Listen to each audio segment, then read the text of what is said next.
Hobby interview, scene 2, take 2.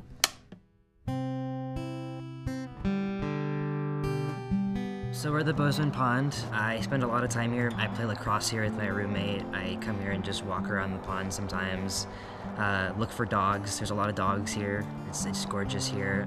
My daughter and I are both pretty creative, so we do things, make jewelry, draw things, share our art with each other. And camping too. We love camping together.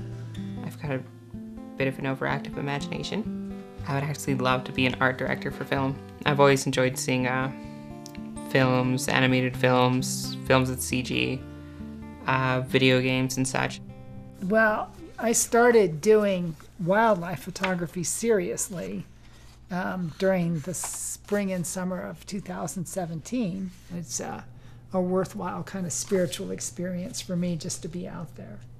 I'm contemplating, I'm meditating in a way, in that the photographs themselves are sort of the fruits of that meditation, and it's a way of me connecting spiritually to creation. And in my view, creation is where God is, and so that's how I connect spiritually, with God and with wilderness and wildlife. I am a mechanical design engineer.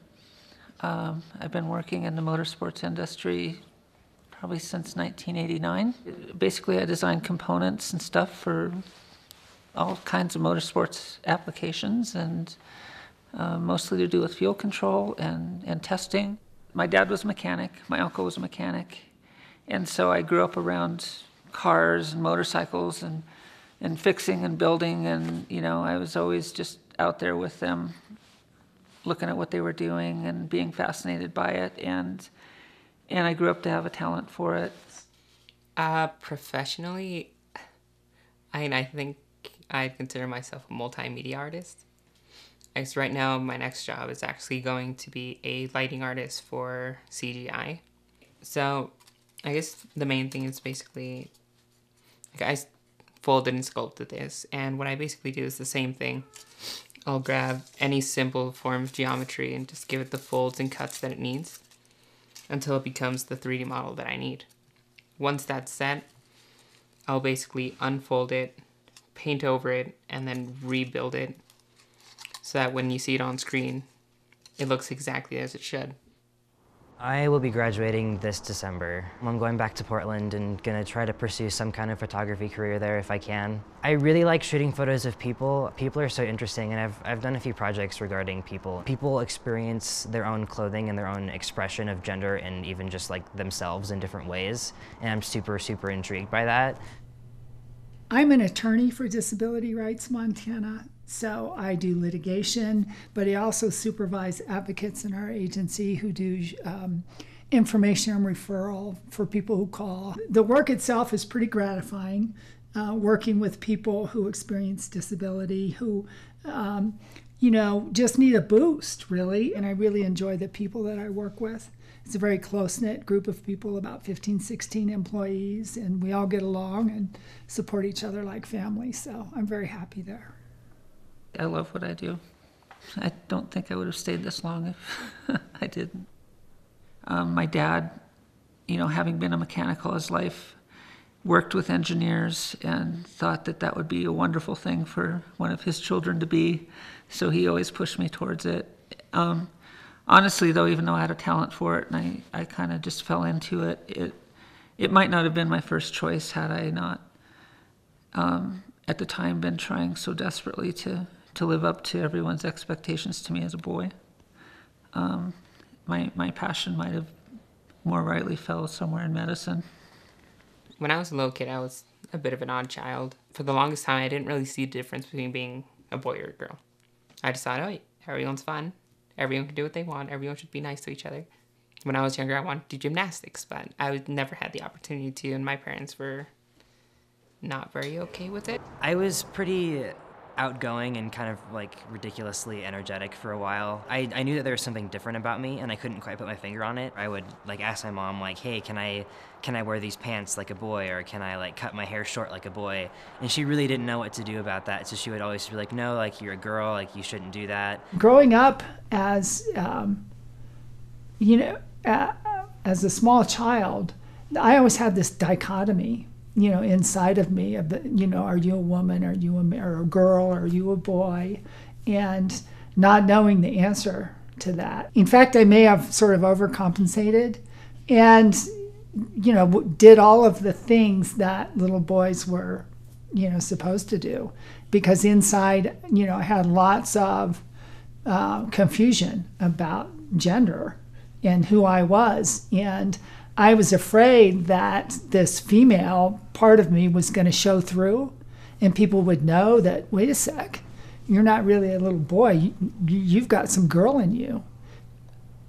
I can say, as far as my fears going into transition, they were huge. I was utterly certain I would lose my entire family and probably my children. I was sure I would lose my job. I was sure I'd lose most, if not all, of my friends. And I'd just be starting over again from square one. My mom's first reaction was, well, time to get you some testosterone. Which is not the best response you can get from a parent, usually, especially when they tell you for so long that we're always here for you, we'll always support you, and no matter what you choose, we'll always be here for you. And just seeing that kind of collapse was not a fun feeling. But with time, things gradually started to get better. So when I came out to my mom, she really didn't know what to say. And I think it took her a few days to get used to it. Like, she actually didn't really talk to me for a few days. Finally, she sort of said, like, well, I still love you no matter what, and gave me like an awkward side hug. When I began to transition, that moment began with my wife at the time coming home from work and discovering me, catching me, really, although not seeing me, directly dressed and drunk. And, there were boxes of accoutrement out on the bed. This was a moment I called a crash because my history of all that had been an internal thing for 48 years was suddenly crashing with the outside world, reality, another human being. And that was the first person I ever came out and said, I'm transgender. I did a mass email. I thought, this is it. This is where I start my whole life over again, and from zero. And as replies came in, as I had interactions with people in my life, I found that most of it wasn't as bad as I expected. I say most because some of it was, and a couple times I was surprised that it was worse than I expected. And that's only my personal experience. I've known people that have lost a lot more than me, and I've known some people that came out of it even better than me. On several occasions, my dad would actually come to Bozeman, and my mom would actually give me a call, like, hey, your dad's going to be there. He might come pick you up so that you guys can have lunch. And I'd be sitting by the door waiting all day until my mom calls me, like, hey, how was lunch with your dad? And it's like, he never showed up. And just those things frequently happening, or like family reunions and stuff like that where I wasn't invited. Those kind of things are really hard for me, especially I didn't have any friends. I didn't really have anyone to approach. And so just knowing that your family treats you that way as well just makes it heartbreaking.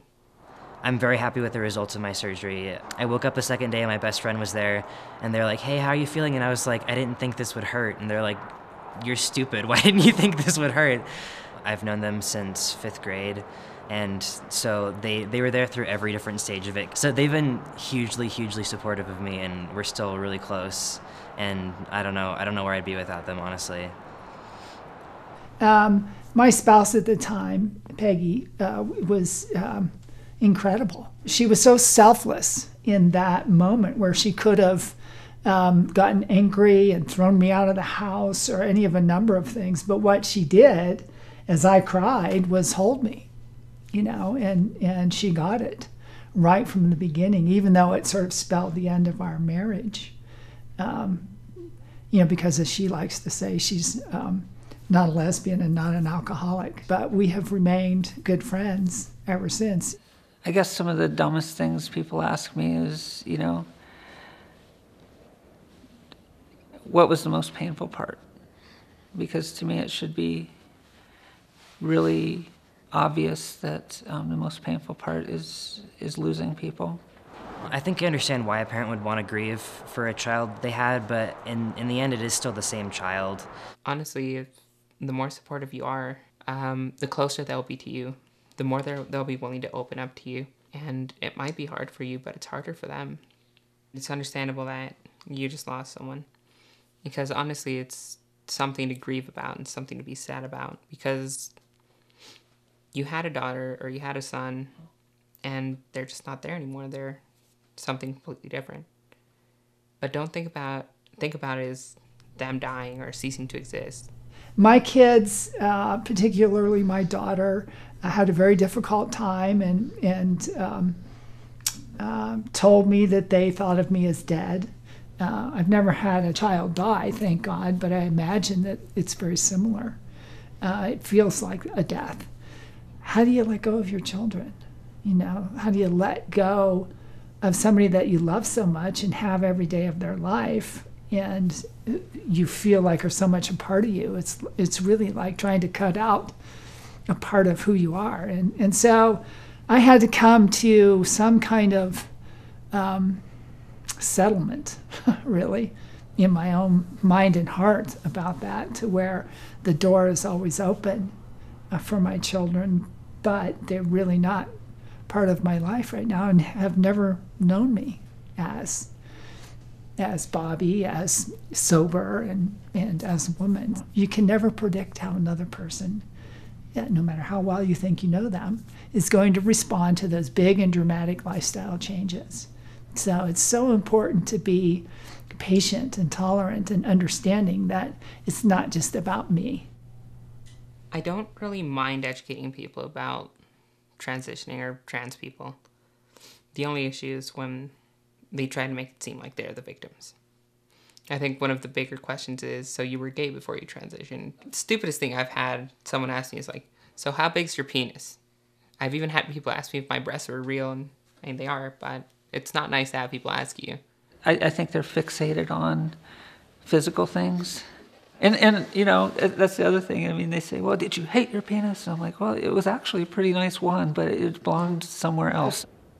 People somehow feel entitled to know everything about your gender and your sex and what you're up for and what you got going on.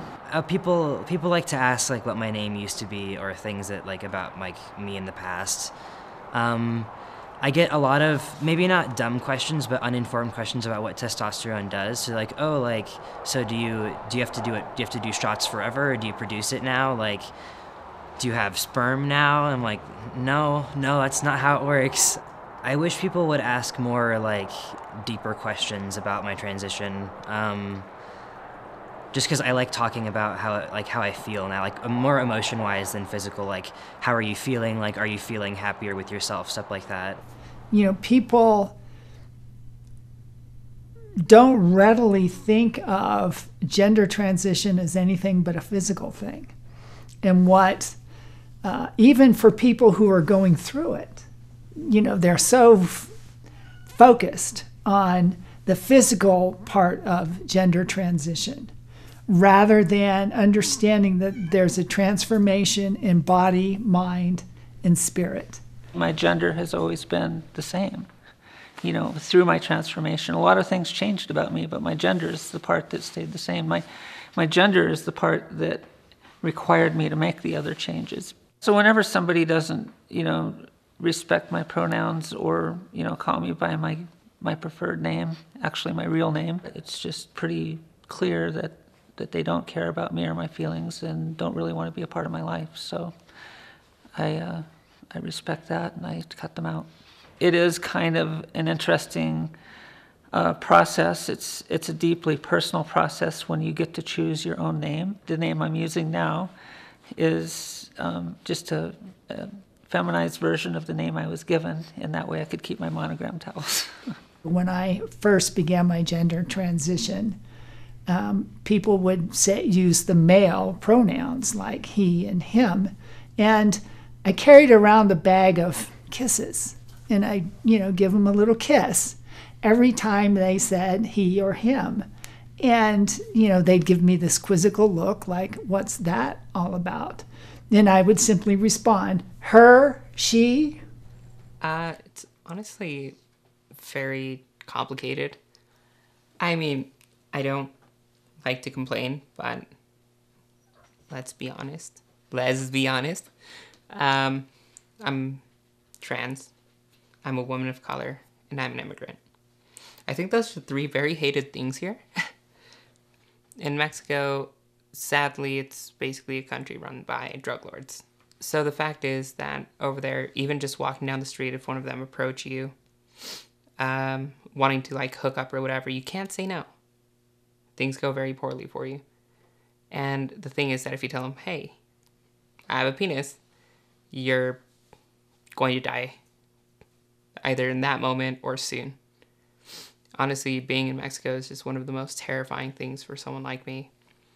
Oh, there's a lot of things that trans people have to consider regarding their own safety that cisgender people don't necessarily have to think about. And for male to female, it's actually a little more pronounced, because if you were socialized male, you don't always think about all the things that just a woman has to think about in regard to their safety until you're living it. I do kind of a thing like, instead of bar hopping, I church hop. So, I go to different churches, sometimes 3 times on a Sunday. But I've called the ministers ahead of time, and I just say, hey, I'm transgender. Am I welcome in your community? And you can tell right away, because if there's any equivocation, you're not welcome. And there has been. But my experience for the most part has been that I'm invited in to be part of those communities. I mean, I've testified before the state legislature and had a Baptist pastor point to me and say that I'm an abomination and should be put to death. And, they don't realize that I'm also a real human being, and that kind of hurts. There's actually kind of a set of questions that I'm always going to get in every class. I do find, though, that oftentimes I'm not getting as invasive of questions as I actually hope to get, because I want them to satisfy those questions on me and not on trans people out in the world. There are groups that, and typically they're religiously oriented, and they have strong feelings about who they should be able to discriminate against and who they shouldn't be able to. And whenever there are non-discrimination type laws that are brought forward, these people come out of the woodwork, and the first thing they go to is bathroom panic. People aren't educated enough about trans people. They don't understand us enough. And too often it's easy for them to see a trans woman as just a man in a dress.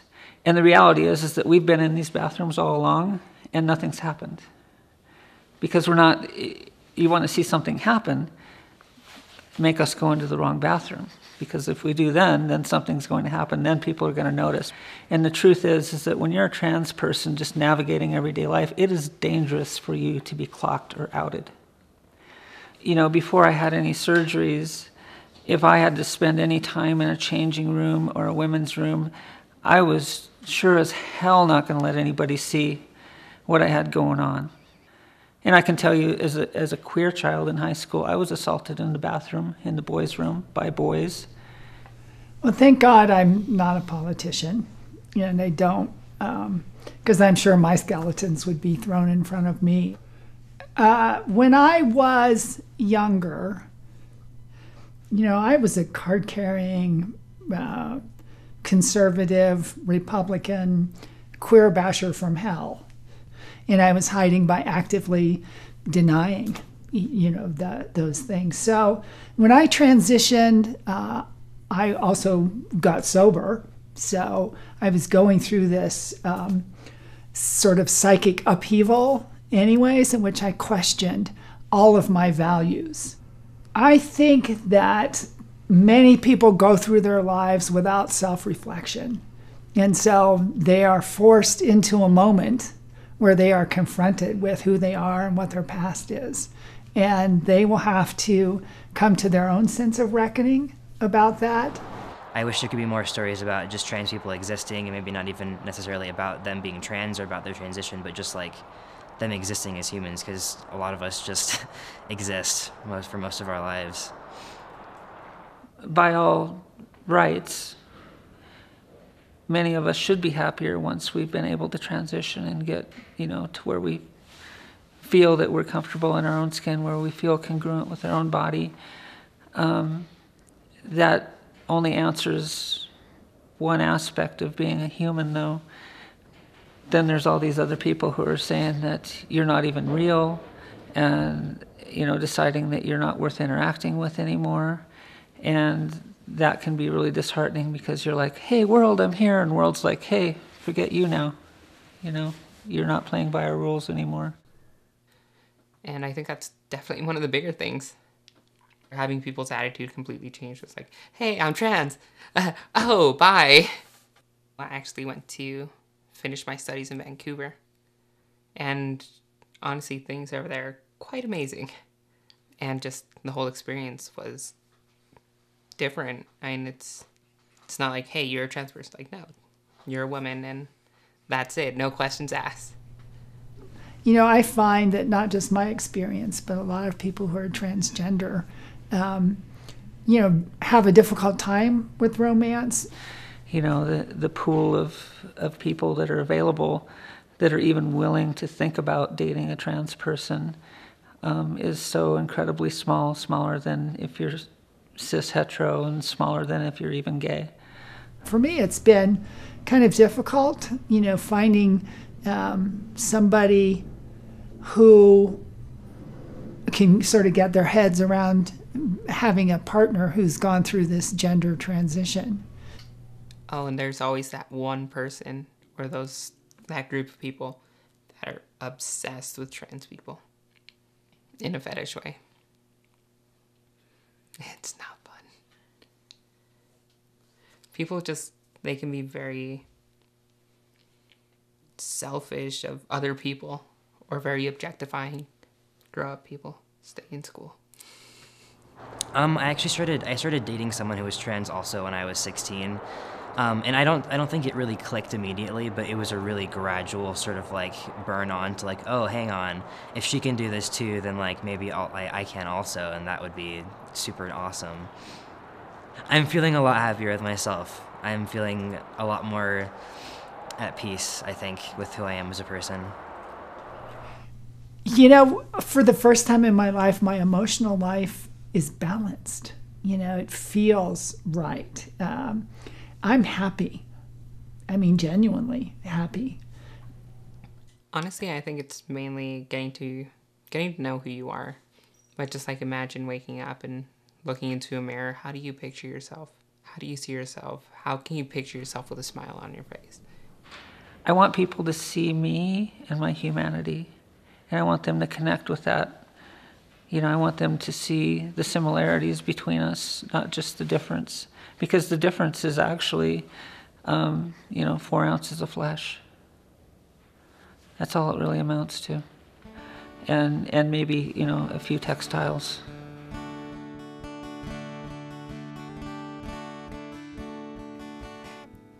Those who don't know skin, we basically have 3 layers. The top one, which is the main color, then we've got a sub-layer. That's basically like the lower levels of the skin and how dark it gets depending on how deep it is. And then you've got the blood and meat. So all of those colors kind of point towards the way your skin looks. And all of that plays an important part, and just how delicate it can be.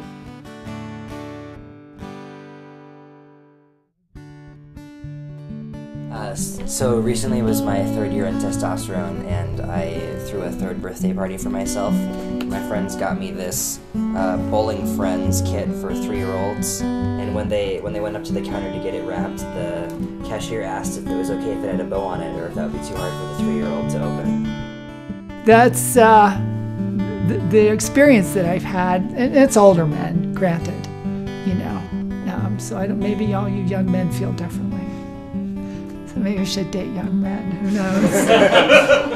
But I don't think of myself as a cougar, more of a panther.